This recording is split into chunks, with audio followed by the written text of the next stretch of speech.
The message came through space on a beam of light that took 3 years to reach Earth. Scientists at the Deep Space Communication Center in Seoul worked for months to decode it. When they finally understood what it said, they called every government leader on the planet. Captain Lee Tae-ho stood in the briefing room looking at the translated message on the big screen. He was a tall man with sharp eyes and hands that never stayed still. 20 years in the military had taught him to spot trouble before it found him.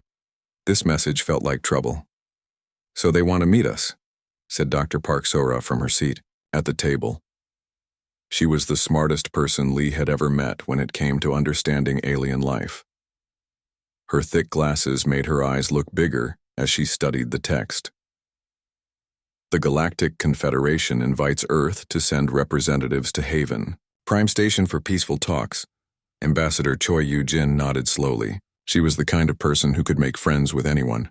But Lee noticed her fingers drumming on the table. Even she was nervous. They say they want to welcome humanity into their group of civilized species. They talk about sharing knowledge and working together for peace. Sergeant Kim Dong-woo made a sound in his throat that might have been a laugh. He was sitting with his arms crossed, looking like he wanted to fight something. Sounds too good to be true. When someone says they come in peace, that usually means they have big guns pointed at you. Lee agreed with Kim but kept his thoughts to himself. The message was polite and friendly, but something about it bothered him. The aliens wrote about enlightened species and civilized discourse, like they were talking to children who needed to learn proper manners. "What do we know about these aliens?" Lee asked. Dr. Park pulled up new images on the screen. "We have data from their message about 3 main species in their group. The Vorthak look like walking crystals. They talk by making musical sounds. The Nephilim float in gas clouds and look like jellyfish. The Kythera are bugs that work together. Like a hive." "Bugs," Kim said with disgust. "Intelligent bugs," Dr. Park corrected. "They're supposed to be amazing at mathematics and building things."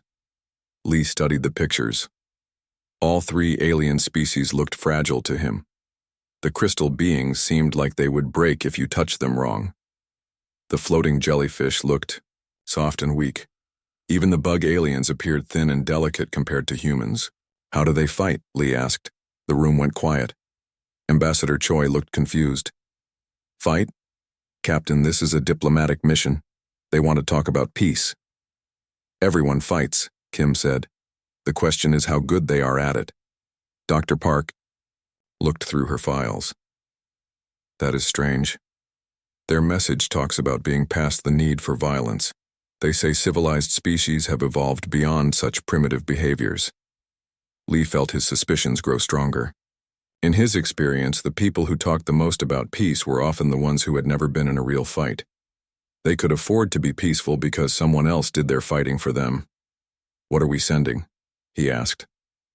"Ambassador," Choi smiled. "A diplomatic team, of course, scientists, cultural experts, linguists, and peace negotiators. No military? Captain, we want to make a good first impression.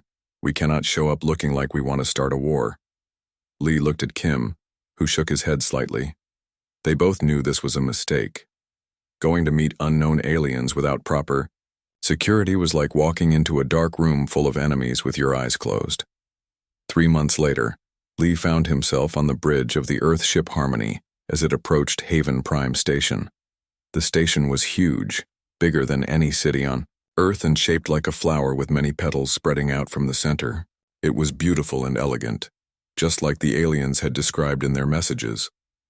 Lee was not part of the original diplomatic team, but things had changed during the preparation months. When the military leaders heard about the mission, they insisted on sending security. Ambassador Choi had argued against it, but in the end she agreed to a small protection unit.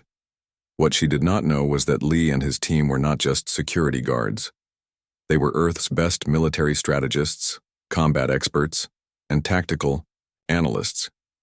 The government had decided that humanity needed to understand what they were really dealing with out here in space. "Look at our diplomatic uniforms," Kim said with a grin as he checked his equipment. He was wearing what looked like an elegant black suit with silver trim. To most people it appeared formal and peaceful. Only someone with military training would notice the subtle armor plating, the hidden weapon systems, and the advanced sensors built into the fabric. Lee wore a similar suit, though his had gold trim to mark his rank. Dr. Park and the other civilians had simpler versions without weapons, but theirs still had protection and communication systems. Ambassador Choi's suit was the most decorative, with flowing lines that made it look like art. "Remember," Lee told his team over their private communication channel, "we are here to observe and learn. Be polite, be professional, but keep your eyes open." The Harmony docked at Haven Prime with a soft bump. Lee watched through the windows as alien dock workers moved around their ship. The crystal beings made musical sounds as they worked. The floating jellyfish aliens drifted through, the air like balloons. Everything looked peaceful and organized. "They have no weapons," Kim observed quietly. "No guards, no security checks, no defensive positions. It is like they have never heard of danger." The docking tube connected with a hiss, and Ambassador Choi led the human delegation toward their first meeting with alien civilization. Lee followed behind her, his trained eyes automatically scanning for threats, escape routes, and tactical advantages. The reception hall was enormous, with a ceiling so high that Lee could barely see it. Hundreds of aliens filled the space, all different shapes and sizes. Most of them seemed curious about the humans but kept their distance. A group of official greeters approached. The lead alien was a Vorthak, its crystal body reflecting light in rainbow patterns. When it spoke, its voice sounded like wind chimes in a gentle breeze. "Welcome, representatives of Earth," it sang. "I am Resonance of Dawn's First Light speaker for the Confederation Council. We are honored to meet your species." Ambassador Choi bowed slightly. "Thank you for inviting us. I am Ambassador Choi Yu-jin, and these are my colleagues." As the introductions continued, Lee noticed something interesting. The aliens kept looking at the humans with what seemed like nervous fear. They stood farther away than was normal for a greeting ceremony. Some of them actually moved backward when the humans made eye contact. Dr. Park was taking notes on a small device, her eyes bright with scientific curiosity. She whispered into her communicator. "Their body language suggests extreme caution, possibly fear-based responses." The crystal alien continued its formal speech about peace and cooperation, but Lee was watching the crowd. The way the aliens moved reminded him of prey animals on Earth. Deer in a forest, always ready to run. Birds that scattered at the first sign of a predator. But what were they afraid of? The humans had come in peace, wearing their finest diplomatic clothing, speaking politely and following all the proper protocols. Then Lee caught sight of his own reflection in one of the crystal alien's faceted surfaces. What he saw made him understand. Even in their elegant suits, even with their careful manners and peaceful words, the humans looked like killers. Their eyes focused directly on whatever they were looking at, instead of glancing around nervously. They stood with balanced stances, ready to move quickly in any direction. Their hands hung at their sides in positions that could grab weapons in an instant. Every movement was controlled, purposeful, and efficient. To the aliens, humanity had not sent diplomats at all. They had sent a pack of apex predators in fancy clothing. Lee almost smiled. This was going to be an interesting conversation. The first diplomatic session started at what the aliens called the hour of peaceful reflection. Lee thought it was just morning, but the aliens seemed to have special names for everything. The meeting room was circular with soft lighting that changed colors every few minutes. Comfortable chairs floated in the air, adjusting to each species' needs. Ambassador Choi sat across from 3 alien representatives. Lee and his security team stood behind her, trying to look relaxed and non-threatening. It was harder than he expected. The lead alien was a Nephilim named Gentle Current of Wisdom. It looked like a transparent jellyfish filled with swirling purple gas. When it spoke, its voice sounded like wind blowing through leaves. "Before we begin our discussions," Gentle Current said, "we must follow the traditional greeting ceremony. Each species will share their cultural gifts and speak of their peaceful intentions." Ambassador Choi nodded politely. "We would be honored to participate." The ceremony began with the Vorthak representative playing a song that sounded like crystal bells ringing in harmony. The musical notes filled the room with beautiful sounds that made everyone feel calm and happy. When it finished, all the aliens hummed together in appreciation. Next, the Kythera delegate performed a mathematical dance, moving in patterns that showed complex equations through body movements. It was like watching someone write poetry with their entire body. Again, the aliens responded with gentle approval sounds. Then it was humanity's turn. Ambassador Choi stood and gave a short speech about Earth's desire for peace and friendship. She spoke about sharing knowledge and working together for the good of all species. Her words were careful and diplomatic, exactly what she had practiced. But as she spoke, Lee noticed the aliens becoming more and more uncomfortable. They kept glancing at him and his team with worried expressions. Some of them actually moved their chairs farther away. When the ceremony ended, the real negotiations began. This was when things started to go wrong. The Vorthak speaker, Resonance of Dawn's First Light, began with a question that seemed simple. What are your species' primary methods of conflict resolution? Ambassador Choi smiled. We believe in discussion, compromise, and finding solutions that work for everyone. But what if discussion fails? Asked the Nephilim. Then we try harder to find common ground, Choi replied. The aliens looked confused. One of the Kythera delegates, whose name sounded like clicking insects, spoke up. But what if the other side refuses all reasonable solutions? Before Ambassador Choi could answer, Sergeant Kim stepped forward slightly. Then we make them understand that refusing is not in their best interest, he said in a calm voice. The room went completely silent. Every alien in the space turned to stare at Kim with expressions that looked like pure terror. The Nephilim's gas swirled faster inside its transparent body. The Vorthak's crystal surfaces began reflecting light in sharp, jagged patterns. Even the insect-like Kythera backed away from the table. Ambassador Choi quickly tried to fix the situation. What Sergeant Kim means is that we find ways to show the benefits of cooperation. But the damage was done. Lee could see that the aliens now viewed Kim as a direct threat. What was worse, they seemed to think all humans were like him. Dr. Park, who had been quietly taking notes, leaned over to whisper in Lee's ear. Captain, I think we have a serious problem. Their species appear to have no concept of controlled aggression or defensive threats. The meeting continued, but every human comment seemed to make things worse. When Ambassador Choi mentioned that Earth had united its governments, the aliens wanted to know how. Through a combination of negotiation and pressure, she explained. What kind of pressure? Asked Gentle Current, its gas swirling nervously. Economic sanctions, diplomatic isolation, and when necessary, military intervention, Choi said, not realizing how those words sounded. 3 aliens immediately left the room. During the lunch break, Lee gathered his team in their assigned quarters. The rooms were comfortable but felt more like a museum than a place to live. Everything was soft, rounded, and designed to avoid any sharp edges or hard surfaces. We are scaring them, Dr. Park said, pulling off her glasses to clean them. Every normal thing we say sounds like a threat to them. How is that our fault? Kim asked. We are being as polite as we can. Think about it, Park continued. When Ambassador Choi mentioned military intervention, she was talking about peacekeeping. To us that means stopping wars and protecting innocent people. To them it means we have the ability and willingness to use violence against those who disagree with us.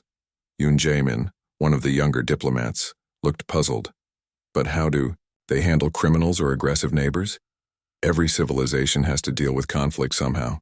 Maybe they do not have criminals, Dr. Park suggested. Maybe their species evolved past the need for violence. Lee found that hard to believe. In his experience, there was no such thing as a species without conflict. There were only species that had found ways to hide their conflicts or had never faced real danger. The afternoon session was about trade agreements. This should have been safe territory, but somehow the humans made it worse. When the aliens showed holographic displays of their trade goods, they were all beautiful, artistic, or educational items. Crystals that sang when touched, mathematical sculptures that solved themselves, books that changed their stories based on the reader's mood. The aliens asked what Earth had to offer in exchange. "We have many valuable resources," Ambassador Choi said. "Advanced metallurgy, efficient manufacturing processes, agricultural techniques, and defensive technologies." "Defensive technologies?" asked the Kythera delegate. "Weapons," Kim said helpfully. "Really good weapons." This time, 5 aliens left the room. Colonel Bae Sung-ho, who had been quiet until now, tried to help. "We also have excellent tactical planning systems and crisis management protocols." The remaining aliens stared at him in horror. "Crisis management?" whispered the Vorthak. "What kinds of crises do you expect?" "Oh, you know," Bae said casually. "Natural disasters, hostile invasions, resource conflicts, territorial disputes. The usual problems every civilization faces." The last of the alien delegates excused themselves from the meeting. That evening, Lee met with Ambassador Choi in her quarters. She was sitting at her desk looking frustrated and tired. "Captain, I do not understand what we are doing wrong," she said. "We are trying to be peaceful and cooperative, but they act like we are monsters." "Maybe we are," Lee said quietly. "What do you mean?" Lee walked to the window and looked out at the space station. Aliens moved through the corridors in small groups, always staying together, never showing any signs of aggression or competition. "Dr. Park ran some tests today," he said. "She analyzed the station's security systems, the aliens' living arrangements, their social interactions. Do you know what she found?" "What?" "Nothing. No security systems, no police force, no military installations, no weapons of any kind. These people have built a civilization without any form of organized violence." Ambassador Choi stared at him. "That is impossible." "Is it? What if they evolved from prey species? What if they survived by running and hiding instead of fighting? What if they built their entire civilization around avoiding conflict instead of winning it? But every species has to defend itself sometime, not if they never face real threats. Look around, Ambassador. This station is in the middle of empty space, far from any dangerous star systems. They have chosen the safest possible location and filled it with the most peaceful possible species." Choi was quiet for a long moment. "So what does that make us?" Lee turned back to face her. "The first predator species they have ever met." Outside their window, groups of aliens hurried through the corridors, staying as far as possible from the section where the humans were staying. Word had spread throughout the station about the dangerous visitors from Earth. In their quarters, the human delegation prepared for another day of diplomatic meetings, not understanding that every word they spoke, every gesture they made, and every solution they suggested reinforced the aliens' growing certainty that humanity had not sent diplomats at all. They had sent apex predators in formal clothing, and those predators were trying very hard to be polite while discussing the best ways to hunt, fight, and kill. The emergency meeting of the Confederation Council happened in the middle of what humans called night. Lee was awakened by urgent knocking on his door. When he opened it, he found Ambassador Choi looking worried and Dr. Park holding her scanning equipment. "They want to see us immediately," Choi said. "Something about a security demonstration." Lee was instantly alert. 20 years of military service had taught him that words like security demonstration usually meant trouble. He quickly woke his team and had them prepare their equipment. Their diplomatic suits hummed quietly as the built-in systems activated. The council chamber was larger than the previous meeting rooms, with high ceilings and walls that showed images of space. Representatives from dozens of alien species filled floating seats arranged in circles around a central platform. Lee counted at least 15 different types of beings he had never seen before. Resonance of dawn's first light stood on the platform, its crystal body reflecting the room's lights in nervous patterns. When it spoke, its musical voice carried clearly to every corner of the space. "Honored delegates," it sang, "we face a situation that requires immediate action. Our long-range sensors have detected a pirate vessel approaching Haven Prime. These criminals often attack peaceful stations to steal resources and cause harm." Murmurs of fear rippled through the alien audience. Lee noticed that many of them were already moving toward the exits. "We have prepared safe chambers where all delegates can wait until our security forces drive away the threat." The crystal. Alien continued. Please follow the evacuation protocols immediately. Ambassador Choi looked confused. Security forces? I thought you said your people had moved beyond violence. We have, replied Gentle Current, the jellyfish-like Nephilim. Our security forces use non-violent methods, sleep gases, confusion fields, and peaceful negotiation techniques. These methods work well against the small criminal groups we occasionally encounter. Lee felt his tactical instincts activate. What kind of ship is approaching? How many pirates? What weapons do they carry? The aliens looked at him with expressions of shock, as if he had asked something horrible. We do not study such violent details, said the Kithera delegate. Our security systems will handle the situation appropriately. May I suggest, Kim said carefully, that my team could assist with defensive measures? Every alien in the room went silent. The crystal being's light reflections became sharp and jagged. The jellyfish alien's gas swirled faster. Even the insect-like creatures clicked their mandibles in distress. That will not be necessary, Resonance said quickly. Please proceed to the safe chambers immediately. But Lee was already studying the tactical display screens around the room. His trained eyes picked out details that the aliens had missed. The approaching ship was not small. It was not a simple criminal vessel. It was a military-grade raider with serious weapons and armor. Ambassador, he said quietly, I recommend we prepare for a real fight. Captain, Choi replied, we are guests here. We should follow their protocols. Before Lee could respond, alarms began sounding throughout the station.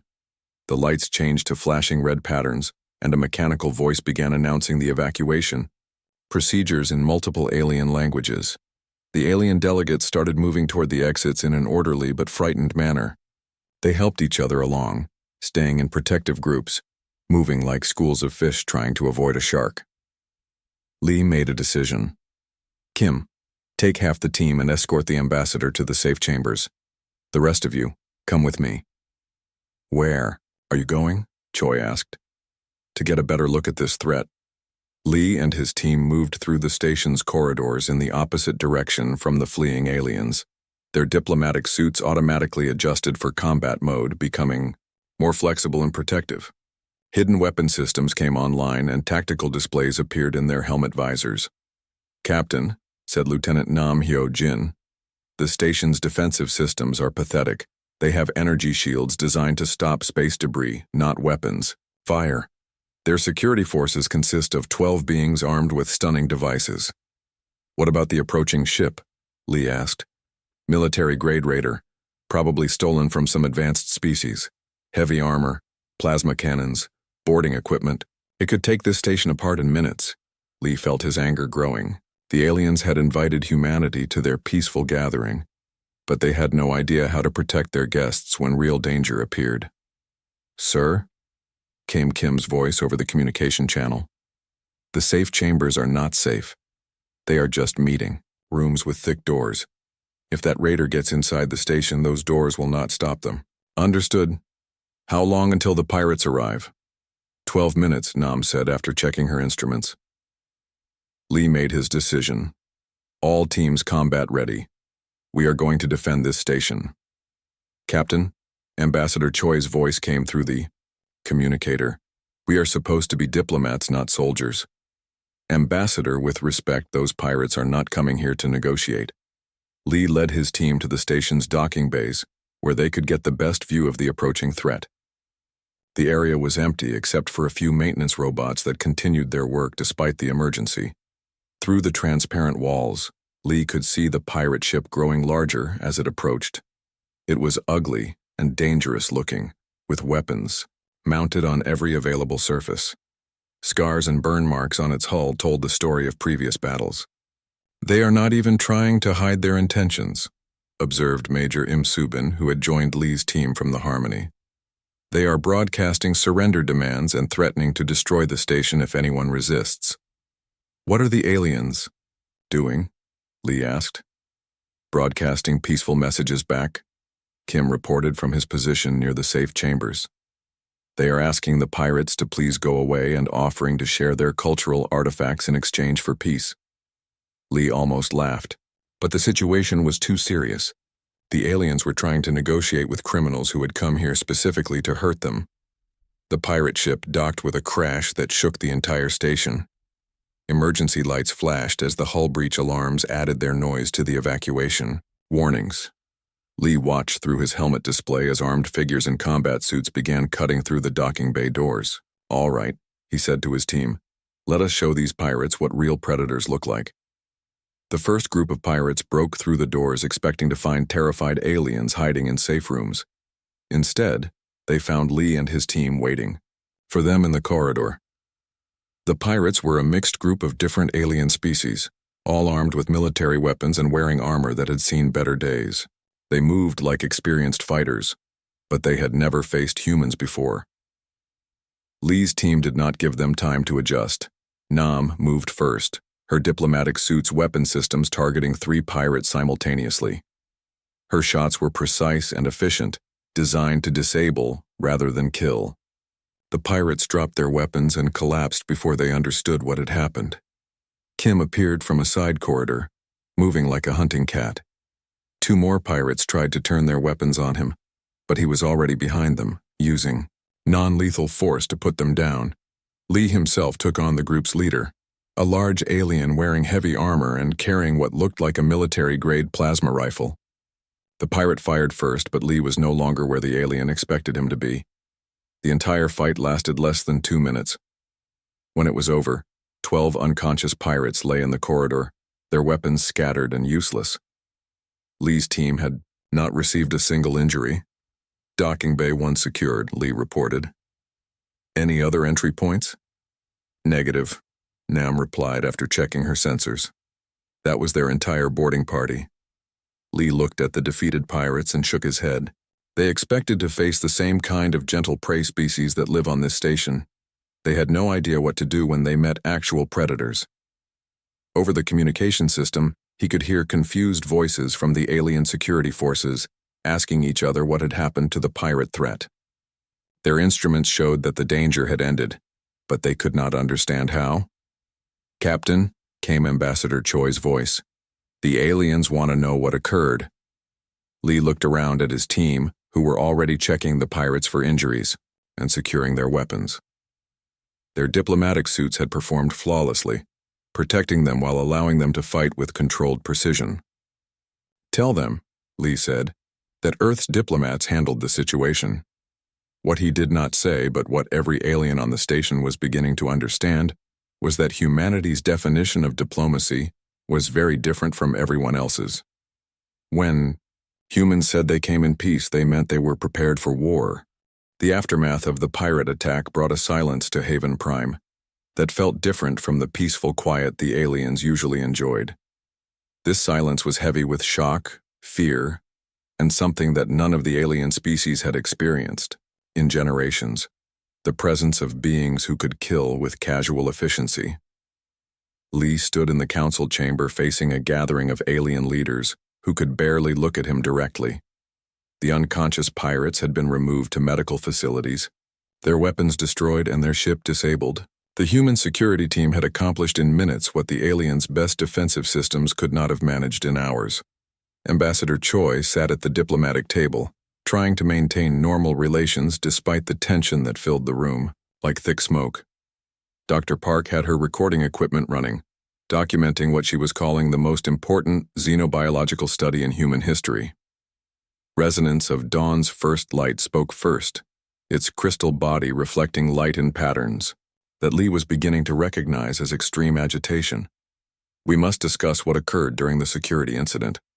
"You mean when we stopped the pirates from robbing your station and probably killing your delegates?" Kim asked from his position behind Lee. The crystal alien's light patterns became even more chaotic. "We must understand why your species responded with such violence." "Violence?" Lee repeated. "We used non-lethal methods. None of the pirates were killed or permanently harmed. They will recover completely within a few hours."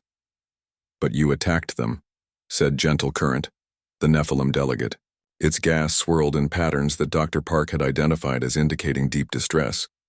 "You used weapons and force against other beings, Ambassador Choi leaned forward. They were threatening to destroy your station and harm innocent people. How else should we have responded? With peaceful negotiation, replied the Kithara representative. With offers of trade or cultural exchange, with attempts to understand their needs and find mutually beneficial solutions. Lee felt his patience beginning to wear thin. They came here with military weapons, cut through your hull, and announced their intention to rob you. What exactly did you plan to negotiate? The aliens looked at each other with expressions that seemed to communicate something humans could not understand. Finally, Resonance spoke again. We must share certain information about our civilization that we had hoped to reveal gradually. It sang in tones that sounded like funeral music. Your species' actions have made immediate honesty necessary. Dr. Park looked up from her instruments. What kind of information? Gentle current floated closer to the table, its transparent body pulsing with nervous energy. Our species, all the species in the Confederation, evolved from what you would call prey animals. We survived by avoiding conflict, by hiding, by finding ways to flee from danger. That explains the peaceful nature of your civilization, Ambassador, Choi said carefully. It explains more than that. The Kithara clicked.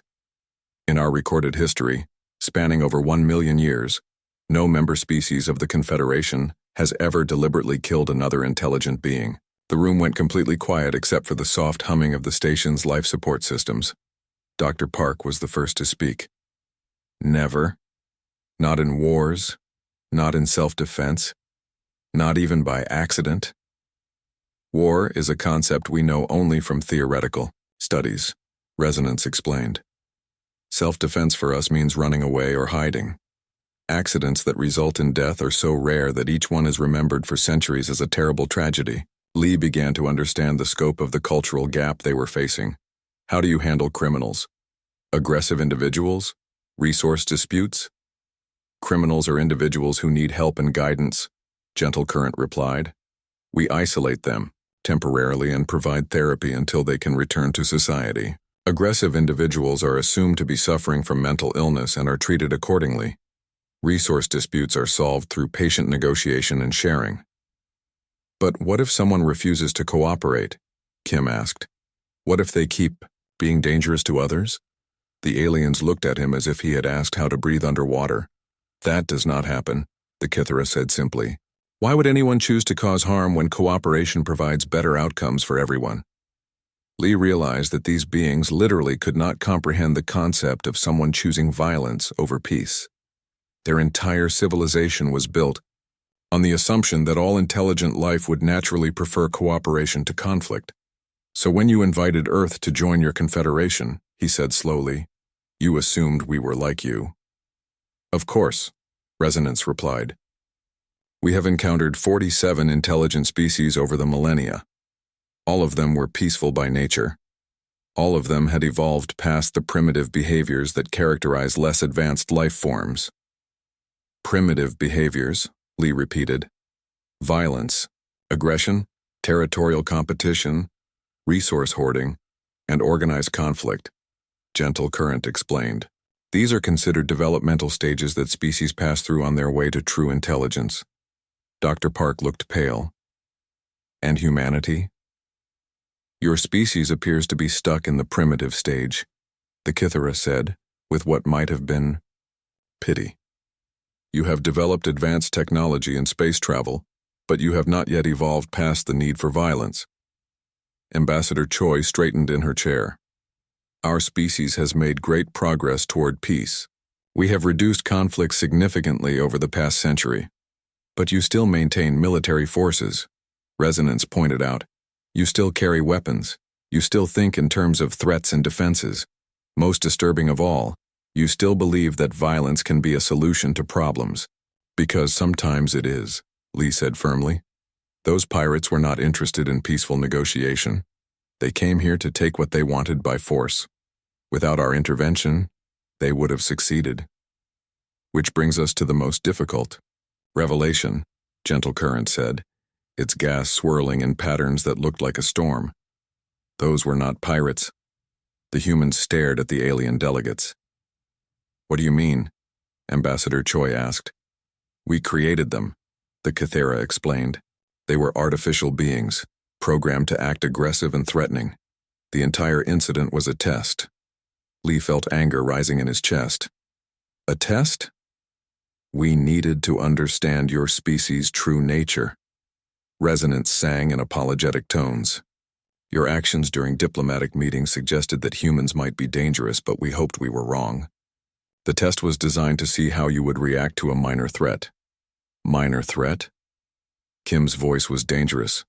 The artificial beings were programmed to make threats and demands, but they would never have actually harmed anyone. Gentle Current explained. Their weapons were not functional. They were designed to surrender peacefully when met with proper negotiation techniques. Dr. Park looked at her instruments, then at Lee. Captain, they used advanced robotics to create fake pirates, sent them to attack this station, and expected us to handle the situation through conversation. Instead, the Kythera continued, you responded with immediate violence. You attacked without attempting communication. You used weapons designed to cause harm. You treated the situation as if lives were in actual danger. Lives were in danger, Lee said through gritted teeth. We had no way of knowing they were artificial. We saw armed attackers threatening innocent people, and we responded appropriately. Appropriately for a predator species, Resonance said sadly. You assumed the worst possible intentions, prepared for maximum violence, and struck first to eliminate the threat. These are the behaviors of apex predators, not intelligent beings. Lee looked around the room at the alien delegates, all of whom were watching the humans with expressions of fear mixed with scientific curiosity. They were studying humanity, like scientists examining dangerous specimens. You think we are monsters, he said. We think you are dangerous, Gentle Current replied honestly. More dangerous than our civilization has ever encountered. You have the intelligence and technology of an advanced species, but you retain the aggressive instincts of primitive hunters. Ambassador Choi tried to maintain diplomatic relations. Our species is capable of great compassion and cooperation. We came here seeking peace and friendship. But you came prepared for war, the Kythera observed. Your diplomatic suits are actually military armor. Your peaceful delegation includes combat specialists. Even your cultural exchanges include discussions of weapons and defense systems. Dr. Park was taking notes frantically. From their perspective, we must look like incredibly sophisticated barbarians.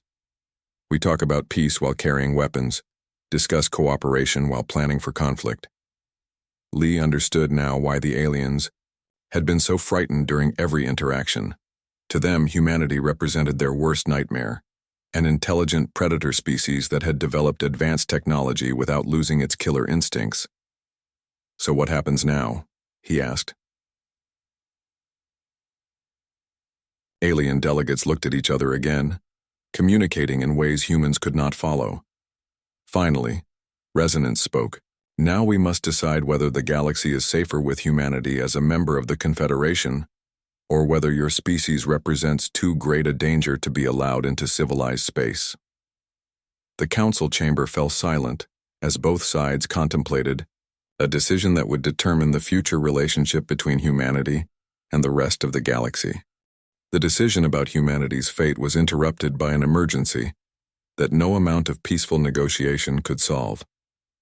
Lee was in his quarters, preparing arguments for why Earth should be accepted into the Confederation, when the station's alarms began sounding again. This time the patterns were different, longer, more urgent, and accompanied by flashing lights that hurt to look at. Dr. Park burst into his room without knocking. Captain, you need to see this immediately. She led him to the observation deck where Ambassador Choi and several alien delegates were gathered around a holographic display showing the space around Haven Prime. What Lee saw made his blood run. Cold ships were approaching the station, dozens of them moving in perfect formation like a military fleet. But these were not ordinary vessels. They were geometric shapes of black metal that seemed to absorb light instead of reflecting it. They moved with mechanical precision, showing no signs of biological crews. What are those? Lee asked. Resonance of dawn's first light was present, its crystal body reflecting light in patterns of pure terror. When it spoke, its musical voice cracked with fear. "The Devourers have found us." Devourers? Gentle current floated nearby, its gas swirling in chaotic storms. Machine intelligences from the outer rim of the galaxy. They consume entire worlds, breaking down all matter into energy for their expansion. Lee studied the approaching fleet with tactical eyes. The ships were clearly designed for destruction, with no wasted space for crew quarters, life support, or anything that suggested they carried living beings. "How do you normally deal with them?" he asked.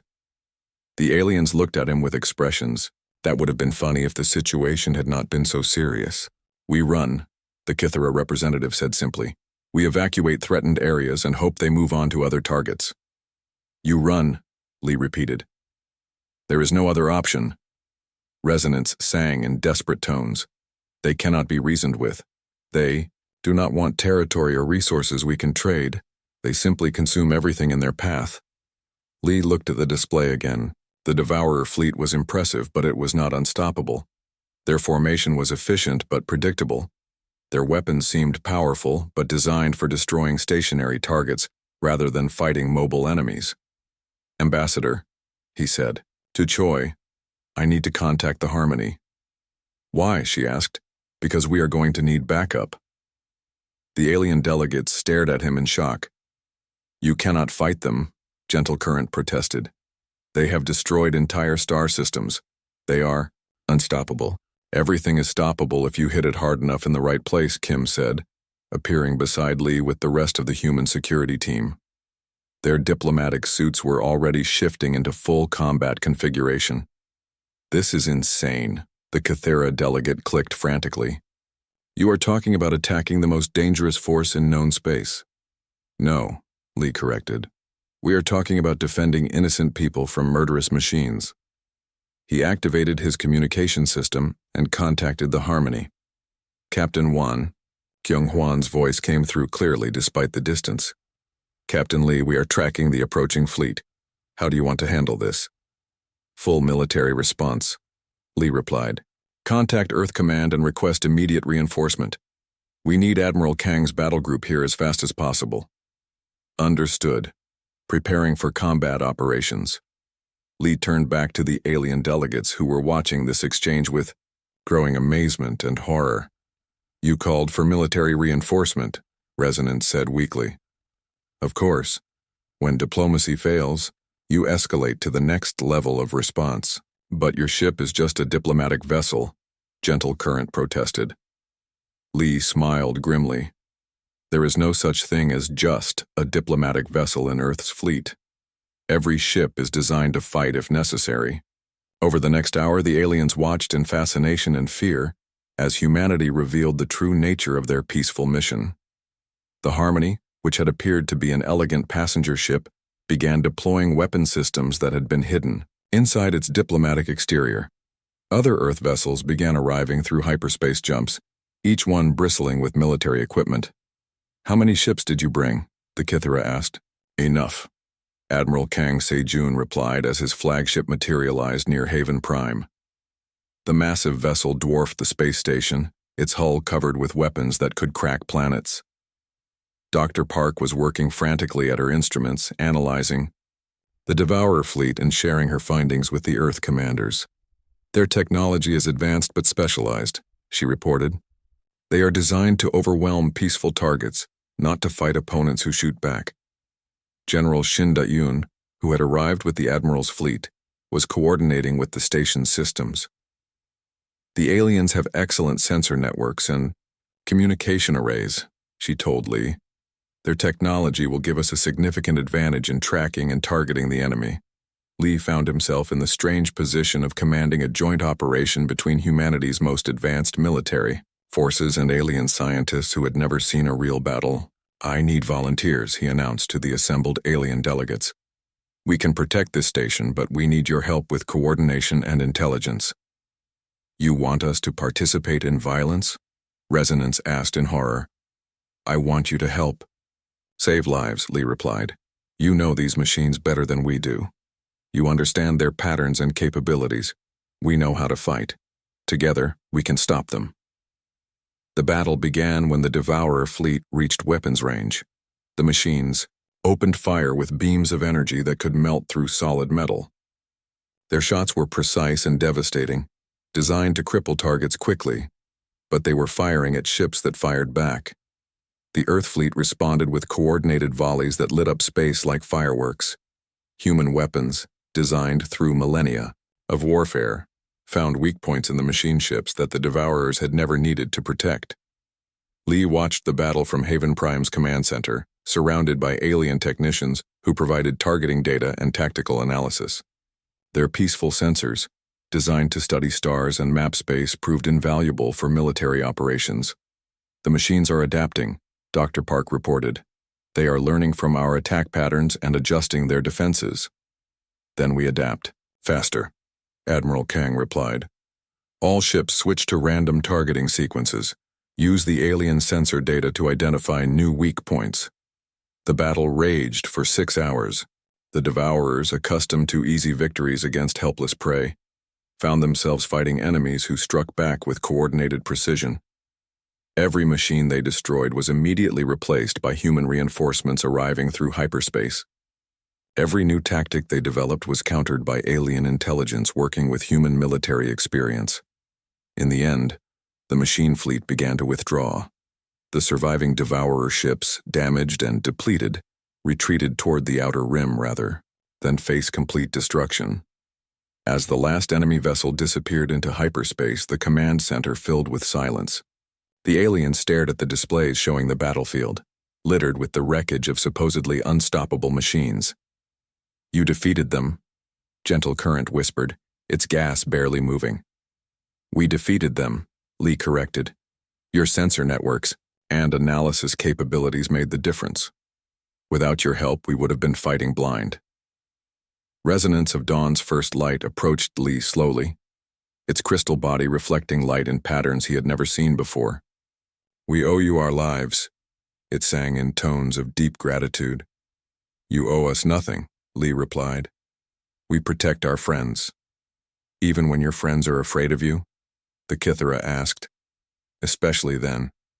Over the following days, as repair crews worked to fix the damage from the battle, Lee found himself in negotiations very different from the original diplomatic meetings. The aliens were no longer afraid of humanity's violent nature. They were grateful for it. We have lived in peace for so long that we forgot there are things in the universe that cannot be reasoned with, Resonance explained as they walked through the station's gardens. We built our civilization in the safest possible place, surrounded only by species like ourselves. Safe places are good, Lee said, but someone has to guard them. Is that what Earth would do?